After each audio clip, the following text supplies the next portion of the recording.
दोस्तों नमस्कार, मैं हूं अरविंद और आप देख रहे हैं टीचर्स परीक्षा। दोस्तों, आज के टॉप 50 एमसीक्यू ज्योग्राफी से है और इम्पोर्टेंट क्वेश्चन है 50 इम्पोर्टेंट क्वेश्चन जो अक्सर परीक्षा में आ सकते हैं। तो चलिए हम लोग एक एक करके प्रश्न को देखते हैं। पहला प्रश्न है, पनामा नहर किस दो महासागरों को जोड़ती है? इसका करेक्ट आंसर हो जाएगा बी, प्रशांत महासागर और अटलांटिक महासागर को। प्रश्न संख्या दूसरा है, स्वेज नहर कब बनकर तैयार हुई? तो दोस्तों, स्वेज नहर 1869 ईस्वी को बनकर तैयार हुई थी। प्रश्न संख्या तीसरा है, भारत में गारो, खासी और जयंतिया पहाड़ियाँ किस राज्य में है? दोस्तों, यह वेरी इंपॉर्टेंट क्वेश्चन है, इसको ध्यान दीजिएगा। भारत में गारो, खासी और जयंतिया पहाड़ियाँ किस राज्य में है? दोस्तों, राज्य का नाम बताना है आपको। 4 ऑप्शन दिए हुए हैं। इसका करेक्ट आंसर हो जाएगा बी, मेघालय। आगे बढ़ते हैं। प्रश्न संख्या 4 है, भारत के किस राज्य में सबसे अधिक तटीय झीलें पाई जाती हैं? सबसे अधिक तटीय झीलें, दोस्तों इसका करेक्ट आंसर हो जाएगा केरल। केरल राज्य में सबसे अधिक तटीय झीलें पाई जाती हैं।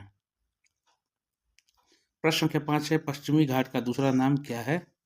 दोस्तों, यह हमेशा ही एसएससी और टेट में पेपर आ चुका है। तो पश्चिमी घाट का दूसरा नाम क्या है? तो दोस्तों, इस पश्चिमी घाट को दूसरे नाम से जाना जाता है जिसका नाम है सह्याद्री। आगे बढ़ते हैं। प्रश्न संख्या 6 है, भारत के किस भाग में सबसे ज़्यादा लैटराइट मिट्टी पाई जाती है? तो इसका करेक्ट आंसर हो जाएगा ए, पश्चिमी घाट। लैटराइट मिट्टी सबसे अधिक पश्चिमी घाट में पाई जाती है। प्रश्न के साथ है, भारत का सबसे बड़ा द्वीप कौन सा है? दोस्तों, जो बच्चे तैयारी करते हैं उनका बहुत ही आसान क्वेश्चन है और उनको आता होगा, तो आंसर कमेंट करें। भारत का सबसे बड़ा द्वीप कौन सा है? तो आ जाएगा आंसर ग्रेट अंडमान द्वीप, जो भारत का सबसे बड़ा द्वीप है। लक्षद्वीप उससे छोटा है, तो ये करेक्ट आंसर हो जाएगा ग्रेट अंडमान, करेक्ट आंसर हो जाएगा। प्रश्न संख्या 8 है, भारत का सबसे बड़ा मरुस्थल थार किस प्रकार का मरुस्थल है? दोस्तों, इससे बहुत अच्छा क्वेश्चन बन के आ रहा है कि भारत का सबसे बड़ा मरुस्थल कौन सा है? तो थार है। और यह किस प्रकार का है? तो इसमें मरुस्थल के प्रकार 4 दिए गए हैं। करेक्ट आंसर हो जाएगा बी, शुष्क मरुस्थल है। भारत के किस राज्य में लौह अयस्क का सबसे अधिक उत्पादन होता है, यानी कि सबसे अधिक बनता है लौह अयस्क? तो दोस्तों, इसका करेक्ट आंसर हो जाएगा सी, उड़ीसा। प्रश्न संख्या 10 है, भारत में डेल्टा का निर्माण नहीं करने वाली नदी कौन सी है? यानी कि इसमें से नहीं का जवाब है और 3 में डेल्टा का निर्माण होता है और चौथे में नहीं होता है, तो करेक्ट आंसर हो जाएगा ए, नर्मदा नदी डेल्टा का निर्माण नहीं करती है। प्रश्न संख्या 11 है, फ्लोरा और फाना में वृद्धि के लिए भारत में सबसे महत्वपूर्ण जैवमंडल क्षेत्र कौन सा है? फ्लोरा और फाना, भारत का सबसे महत्वपूर्ण जैवमंडल क्षेत्र, तो दोस्तों यानी किससे प्रभावित होकर किस जैवमंडल से प्रभावित होता है? तो ये इसका जवाब देना है। इसका करेक्ट आंसर हो जाएगा ए, नीलगिरी, जो सबसे जैवमंडल क्षेत्र के लिए प्रसिद्ध है, महत्वपूर्ण है। प्रश्न संख्या 12 है, भारत का कौन सा क्षेत्र पवन ऊर्जा के लिए प्रसिद्ध है? पवन ऊर्जा के लिए करेक्ट आंसर हो जाएगा बी, तमिलनाडु। तमिलनाडु जो है पवन ऊर्जा के लिए प्रसिद्ध है क्योंकि वहाँ पवन ऊर्जा से इलेक्ट्रिसिटी जनरेट की जाती है। प्रश्न संख्या 13 है, भारत में लवणीकरण की समस्या किस क्षेत्र में? भारत में लवणीकरण की समस्या किस क्षेत्र में सबसे अधिक देखी जाती है?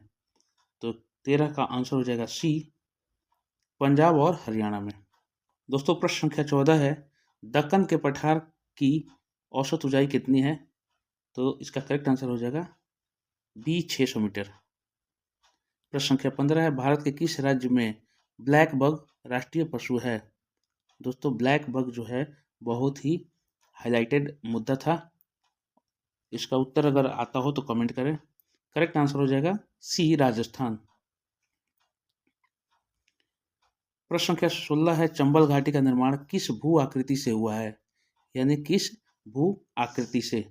तो इसका करेक्ट आंसर हो जाएगा ठीक ए अपर्दन से। भारत के किस राज्य में सर्वाधिक खाड़ी बंदरगाह है? दोस्तों इसमें सर्वाधिक खाड़ी बंदरगाह बताना है किस राज्य में है। 17 का ए करेक्ट आंसर हो जाएगा तमिलनाडु। 18 है कौन सी पर्वत श्रृंखला भारत का जल विभाजक कहलाती है? करेक्ट आंसर हो जाएगा 18 का डी विंध्याचल। जो विंध्याचल पर्वत श्रृंखला है भारत का जल विभाजक कहलाती है क्योंकि वहीं से जल विभाजित होता है। प्रश्न संख्या 19 है भारत की मृत्यु नदी कौन सी है? श्योक नदी को भारत की मृत्यु नदी कहते हैं। ऑप्शन ए करेक्ट आंसर हो जाएगा। बी है क्वेश्चन नंबर 20 है सह्याद्री पहाड़ियाँ किस पर्वत श्रृंखला का हिस्सा है? तो 20 का हो जाएगा करेक्ट आंसर बी पश्चिमी घाट। 3 प्रश्न आ चुके अब तक। प्रश्न संख्या 21 है भारत का सबसे बड़ा कोयला उत्पादक राज्य कौन सा है? तो करेक्ट आंसर हो जाएगा ए झारखंड।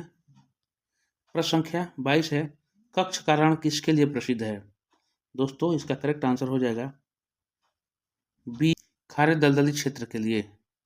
प्रश्न संख्या 23 है कृष्णा नदी किस स्थान पर बंगाल की खाड़ी में गिरती है?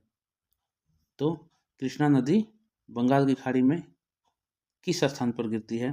तो प्रश्न संख्या 23 का हो जाएगा सी मछलीपट्टनम। प्रश्न संख्या 24 है कौन सी नदी डाकुओं की नदी के रूप में जानी जाती है? दोस्तों बहुत ही आसान और फेमस क्वेश्चन है कौन सी नदी? तो करेक्ट आंसर हो जाएगा बी चंबल नदी। प्रश्न संख्या 25 है पृथ्वी पर स्थित जल का कितने प्रतिशत भारत के जल संसाधनों में उपयोग करता है? यानी जो है पृथ्वी पर भारत के जल संसाधनों में उपयोग करता है योगदान करता है। तो इसका करेक्ट आंसर हो जाएगा बी 4%। प्रश्न संख्या 26 है सतपुड़ा पहाड़ियाँ किन दो नदियों के बीच स्थित है? तो दोस्तों इसका करेक्ट आंसर हो जाएगा बी नर्मदा और ताप्ती नदी के बीच। प्रश्न संख्या 27 है भारत का सबसे बड़ा वनस्पतिक उद्यान कौन सा है? तो दोस्तों इसका करेक्ट आंसर हो जाएगा सी इंडियन बॉटनिकल गार्डन कोलकाता। अगला प्रश्न है अरावली पर्वत किस भू आकृति का उदाहरण है? दोस्तों इसका करेक्ट आंसर हो जाएगा बी अवशिष्ट पर्वत का उदाहरण है। प्रश्न संख्या 29 है भारत की उत्तरी मैदान किस प्रकार की मिट्टी से बने हैं? तो दोस्तों इसका करेक्ट आंसर हो जाएगा ए जलोढ़ मिट्टी। अगला प्रश्न है भारत में कौन सी मिट्टी रेगूर मिट्टी के नाम से जानी जाती है? दोस्तों बहुत ही वेरी इंपॉर्टेंट क्वेश्चन है ये, ध्यान रखिएगा। भारत में कौन सी मिट्टी रेगूर मिट्टी के नाम से जानी जाती है? काली मिट्टी को रेगूर मिट्टी कहते हैं। करेक्ट आंसर बी हो जाएगा। अगला प्रश्न है पलासी का युद्ध 1757 किस नदी के किनारे लड़ा गया था? दोस्तों इंपॉर्टेंट क्वेश्चन ये भी है। करेक्ट आंसर हो जाएगा बी हुगली नदी के किनारे। 32 है प्रश्न भारत का मैनचेस्टर के नाम से किस भारतीय शहर को जाना जाता है? यहाँ 4 ऑप्शन दिए गए हैं, भारतीय शहर दिए गए हैं, उनका नाम बताना है आपको।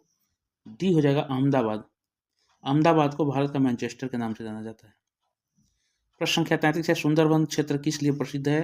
तो दोस्तों इसका करेक्ट आंसर हो जाएगा 33 का बी मैंग्रोव वन के नाम से जाना जाता है। कौन सी नदी अरब सागर में नहीं गिरती है? दोस्तों 3 नदियाँ गिर रही हैं यहाँ और चौथी नदी को बताना है कौन सी नहीं गिर रही हैं। कौन सी नदी अरब सागर में नहीं गिरती है? तो इसका करेक्ट आंसर हो जाएगा बी गोदावरी नदी। बाकी नर्मदा नदी और ताप्ती नदी और माही नदी अरब सागर में गिरती हैं लेकिन गोदावरी नहीं गिरती, तो करेक्ट आंसर बी। प्रश्न संख्या 35 है कच्छ का रण किस प्रकार की संरचना है? दोस्तों इसका करेक्ट आंसर हो जाएगा 35 का सी खारा मरुस्थल की वजह से इसकी संरचना है, तो खारा मरुस्थल करेक्ट आंसर हो जाएगा। 36 है धरातल के सर्वाधिक भाग पर निम्नलिखित में से किस चट्टान का विस्तार पाया गया है? तो किस चट्टान का विस्तार पाया गया? तो चट्टान के नाम दिए गए हैं। करेक्ट आंसर हो जाएगा 36 का बी अवसादी चट्टान। 37 है कार्डेमम पहाड़ी कहाँ अवस्थित है? एक बार यूपी टेट में ये प्रश्न आ चुका है। कार्डेमम पहाड़ी कहाँ अवस्थित है? तो 37 का सी केरल आंसर हो जाएगा। 38 है दामोदर घाटी किस खनिज के लिए प्रसिद्ध है? दोस्तों दामोदर घाटी परियोजना पेपर में आ चुका है। तो दामोदर घाटी किस खनिज के लिए प्रसिद्ध है? तो मिलता जुलता प्रश्न है, तो यहाँ खनिज के बारे में बताना है। तो दामोदर घाटी किस खनिज के लिए प्रसिद्ध है? तो इसका करेक्ट आंसर हो जाएगा बी कोयला के लिए प्रसिद्ध है। 39 है भारत में किस नदी को महानदी के नाम से जाना जाता है? बहुत ही आसान क्वेश्चन है, नाम में ही उत्तर, प्रश्न में उत्तर दिया है, महानदी के नाम से जाता है, तो ऑप्शन बी हो जाएगा, महानदी को महानदी के नाम से जाना जाता है। प्रश्न संख्या 40 है भारत में सबसे बड़ा पोर्ट कौन सा है? तो करेक्ट आंसर डी हो जाएगा इसका, Jawaharlal Nehru port Navi Mumbai, correct answer हो जाएगा। 41 है ज्वाला खंडास्मी क्या होता है? दोस्तों ज्वालामुखी से संबंधित प्रश्न 10 ठो प्रश्न भी आएंगे, आप ध्यान दीजिएगा। ज्वाला खंडास्मी क्या होता है? तो इसका करेक्ट आंसर हो जाएगा ए तप्त शैल के टुकड़े और लावा को ज्वाला खंडास्मी कहते हैं। 42 है फिलीपींस में कौन सा ज्वालामुखी लगभग 6 शताब्दियों तक सुस्त रहने के बाद फट पड़ा है, यानी फट पड़ा था? फिलीपींस जगह का नाम है, ध्यान दीजिएगा, और ज्वालामुखी का नाम बताना है। करेक्ट आंसर हो जाएगा डी माउंट पिनेटुबो, याद रखिएगा ये ज्वालामुखी का नाम है माउंट पिनेटुबो, डी करेक्ट आंसर हो जाएगा। 43 है क्वेश्चन नंबर क्रेटर, यानी कि क्रेटर ज्वालामुखी छिद्र को कहते हैं, मुख्यतः किस आकृति के होते हैं, यानी उनकी आकृति का तरीका, यानी कि क्या होता है, शेप क्या होता है? तो उनकी जो शेप होती है दोस्तों वो होती है कीपाकार होती है, कीप समझते हैं, ऐसे ये एरिया होता है तो कीपाकार होती है, कीप ऐसे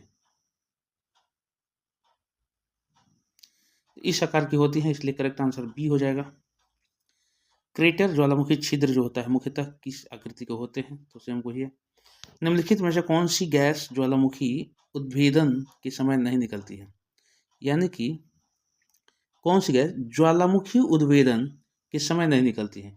यानी कि 3 गैसेज यहाँ से निकलती हैं लेकिन चौथी गैस नहीं निकलती है, तो 44 का ए हो जाएगा, ऑक्सीजन नहीं निकलती, ऑक्सीजन छोड़कर ये तीनों जो है निकलती हैं, तो करेक्ट आंसर ए हो जाएगा।